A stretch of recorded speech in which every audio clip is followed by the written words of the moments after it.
pleasure to turn it over to distinguished Toastmaster Muriel Shabazz. She will have no problem filling up that 20 minutes. Muriel?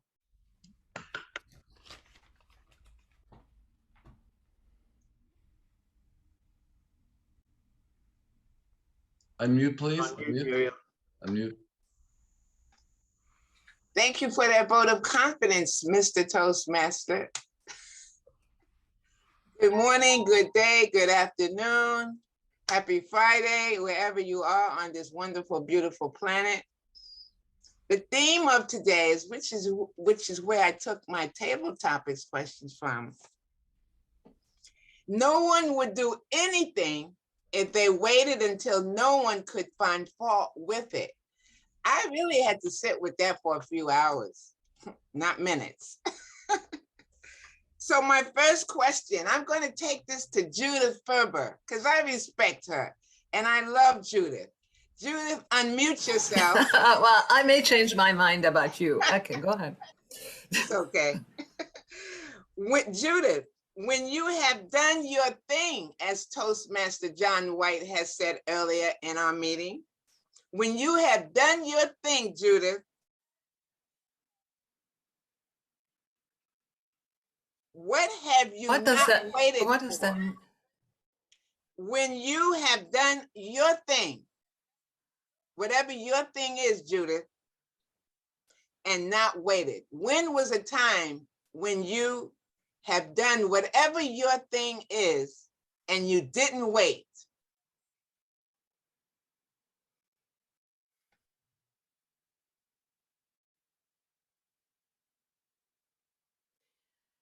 Madam Table Topic Master, I think I've done my thing when after 2 tries, I did move my business from one place to another because of various different situations.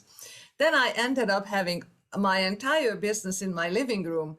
And I thought to myself, okay, I did my thing. I had my business for all these many years. And obviously, this came to an end. It took me a long time before I realized that I am done with that thing, which was a pretty big thing to be done with. But I tried it again. I moved out, tried it again, and the other thing, some other situation didn't work. So obviously, the universe decided that I'm done with it. And then I had to accept the fact that I'm done with my thing. No matter what I do, it's over. I enjoyed it, but when it's done, it's done. Thank you, Madam.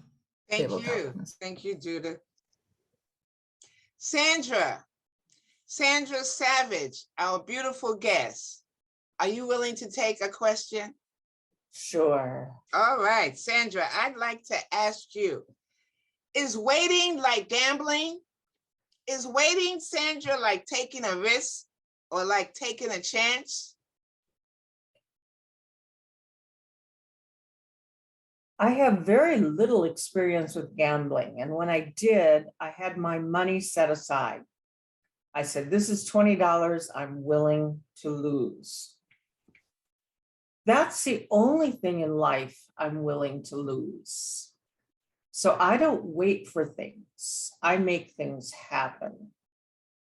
I've already spent my $20. I had played my fool's gold. Now I want to be smart about what I do. I want to be purposeful. I want to have good intentions with how I spend my time. I had a near-death experience a couple years ago that really woke me up. And that has made me look at what I want to accomplish. And you know what? Let it ride. I'm going to keep going till I can't go no more. So my money's on the table, but I'm not going to lose it this time. Thank you. All right. Number 3, Vincent.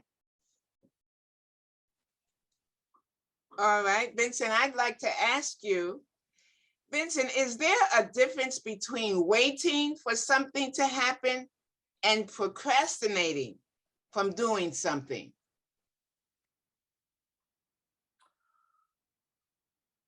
You ask the right person, or you should ask my wife. I call it waiting, and she calls it procrastinating. And indeed, I try to often push things a bit down the road. I often need to reflect on things. Even should I or should I not organize my wardrobe, or should I or should I not clean up the kitchen? And that could be interpreted as procrastination. It could not be. It could be just waiting for the right moment to do so. In consequence, I think that not rushing to do things has its merits. You've got plenty of time.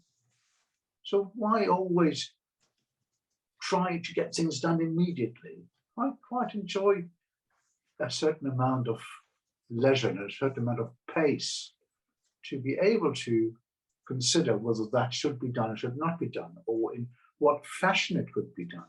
And sometimes, because I've been waiting, it allows me to do things perhaps differently as if I had jumped to doing something immediately.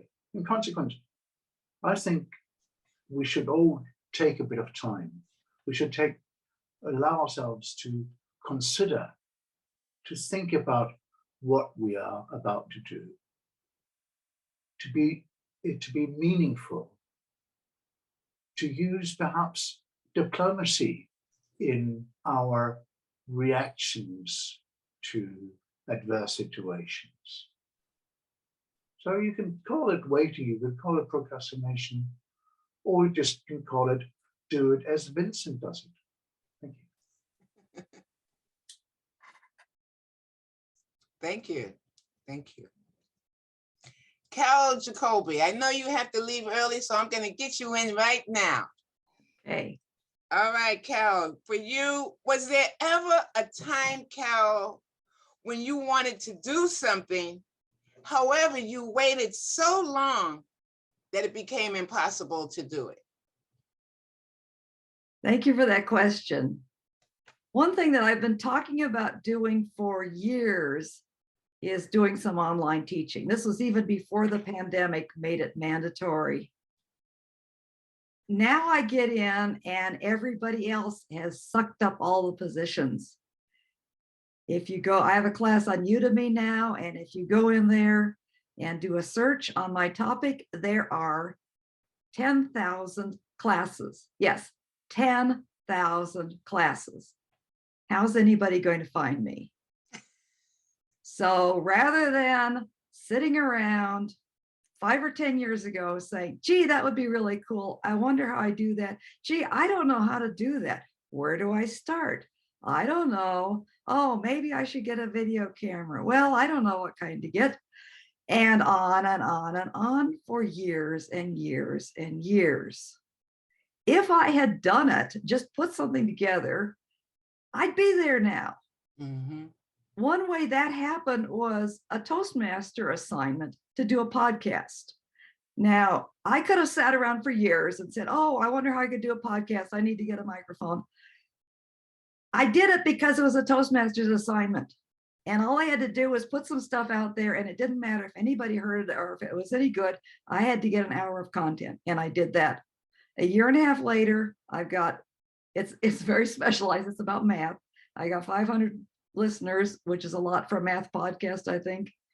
And it's still going strong. I've had authors, I've had professors, and I'm having a lot of fun with it. But if I hadn't done that, if I hadn't been forced into doing that by Toastmasters, it never, ever would have happened. Thank you. All right. Thank you, Carol. Brenda, our guest from Praise Masters, Brenda Garvin, would you like to take a question? Yes. Okay, Brenda, I'd like to ask you something that Vincent said, but is there any value in waiting? Vincent seems to think there is. How about you? What do you think about waiting? Is there any value, any merit to waiting? Madam Table Topic Master, It's a very good question. The value of waiting.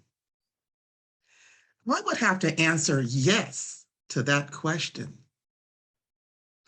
We wait on many things, especially since the pandemic. Sometimes when we first started, we had to wait in line.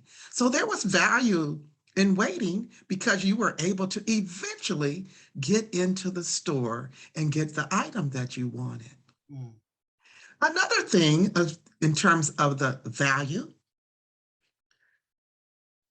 is that perhaps one may be looking for a job. And there is value in continuing to go for those interviews until you land that very job that you want. So yes, there is value in doing that. Also, I'd like to think about there is value, the economist hero. I'm thinking about that.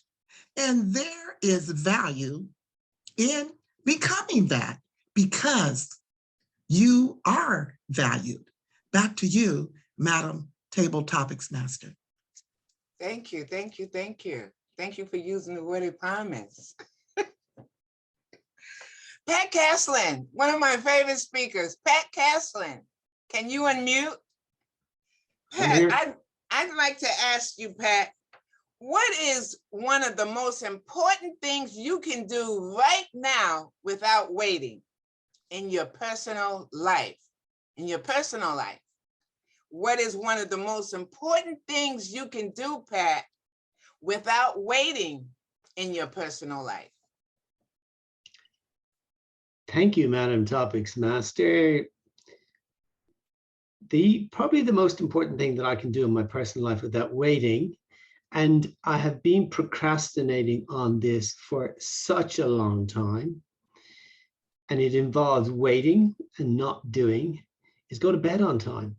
Because I just don't go to bed on time. I hang around and I do things and I think about things, and my brain seems to go hyperactive about 11 p.m. at night.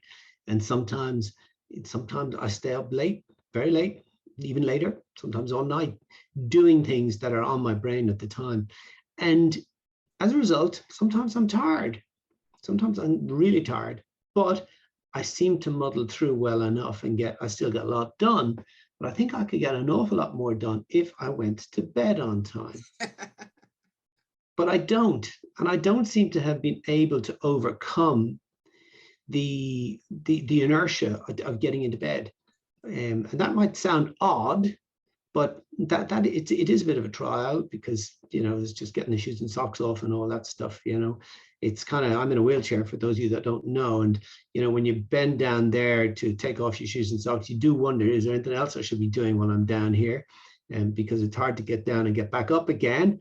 But because of that trial, I tend to procrastinate on going to bed. And sometimes it can be, well, I say very late. So that's the one thing I can do. And now that I've said it, I must try and do it. But the discipline tends to break down very, very easily. And I just don't do it. But that's the one thing I could do, Madam Topics Master. Mm-hmm. Thank you. All right. Thank you. Thank you.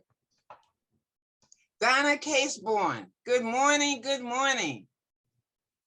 I'm going to ask you to unmute and take this $1 million question.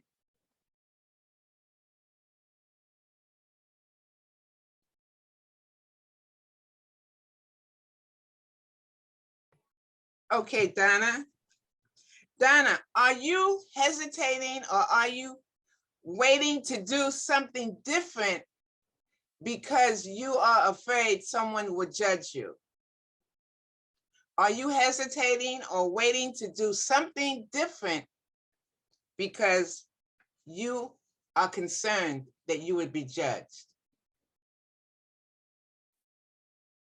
Madam Table Topic Master and fellow Toastmasters, pardon my light here. I am hesitant at times to try and start a business, even though I have always wanted to do that. And I think one reason is because the one thing I'm passionate about is genealogy, or in other words, family history research. And the person that directs a networking group I belong to of business women has said, well, what's the ROI on that industry? And they had said, well, I thought about it and I went, okay. So she sent me other things to do. And I've been working on getting set up to do that. But I have to take care of other issues before I can go full force in starting a business.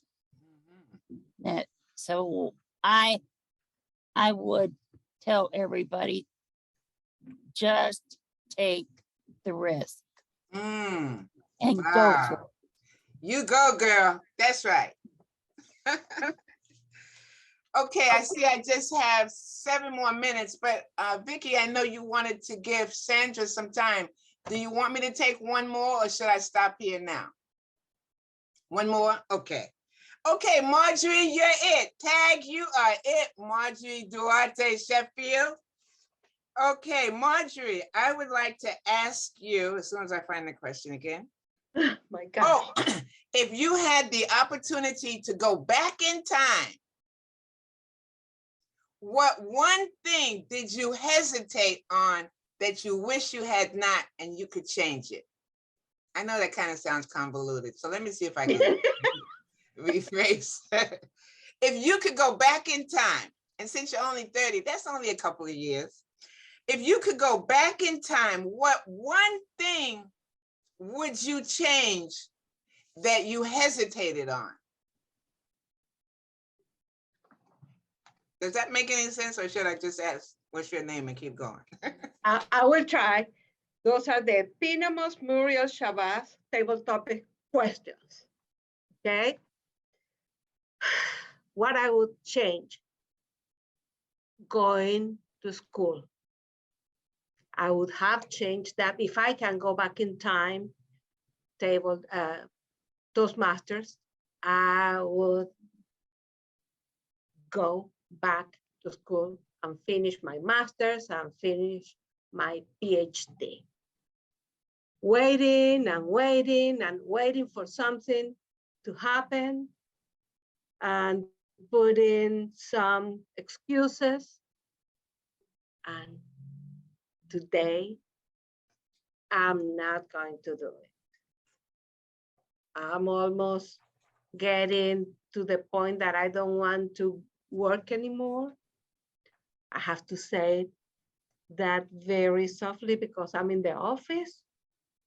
But yes, if I could go back on time, I would go to school and finish what I started. Back to you, Madam Table Topic Master. All right, beautiful, wonderful answers. Okay.